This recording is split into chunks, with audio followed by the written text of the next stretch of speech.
हाँ, राधे राधे गुरुजी, प्रणाम। मैं शारदा से आया हूँ। मैं राजस्थान से हूँ और फर्नीचर का काम करता हूँ शारदा में।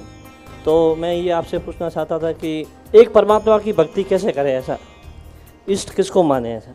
ये जो प्रश्न है, अब वैसे ऐसे पूछने जैसा प्रश्न नहीं है ये, क्योंकि आप तो ऑलरेडी जो है भक्ति कर ही रहे हैं और मुझे गुरु के रूप में आप गुरु बना चुके हैं।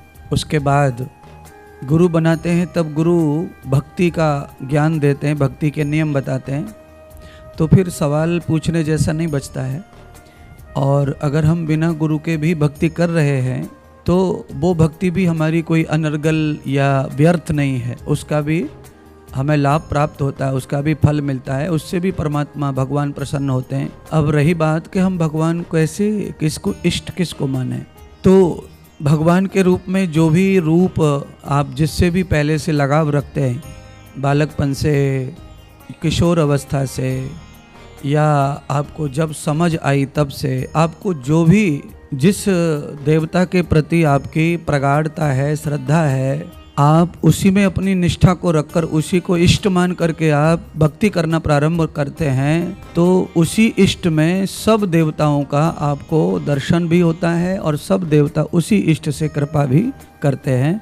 तो इष्ट जो है आपके श्रद्धा अनुसार आप जिसको भी चाहते हैं, जो भी आपके दिल दिमाग में ओत प्रोत है, उसी को इष्ट मान करके आप भक्ति कर सकते हैं। मान लीजिए आपका इष्ट शिव है तो आपको राम राम कहने का भी अधिकार है और श्री कृष्ण कृष्ण कहने का भी अधिकार है और श्री लक्ष्मी नारायण कहने का भी अधिकार है, और इष्ट शिव हैं तो आपको सभी कृपा प्राप्त होंगी।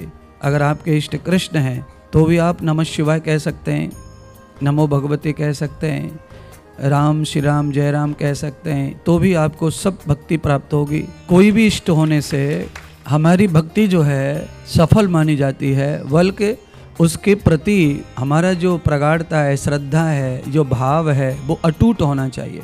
यानी कि परिस्थिति चाहे जो भी आए जीवन में, चाहे ऐसी परिस्थिति आ जाए कि हमारे यहाँ कोई हादसा हो गया, कुछ हो गया, लोगों ने आके हमारे ऊपर उल्टा सीधा इल्ज़ाम कर दिया कि तुम्हारे ये देवता थे, तुम्हारे ऐसे इष्ट थे और ऐसा हो गया, तुम्हारा इष्ट ने कुछ नहीं किया, तो इतना भी हादसा होके लोगों का सुन के भी अपने इष्ट से कभी श्रद्धा कम नहीं करनी चाहिए, तो आपको हर हाल में भक्ति प्राप्त हो जाएगी। धन्यवाद।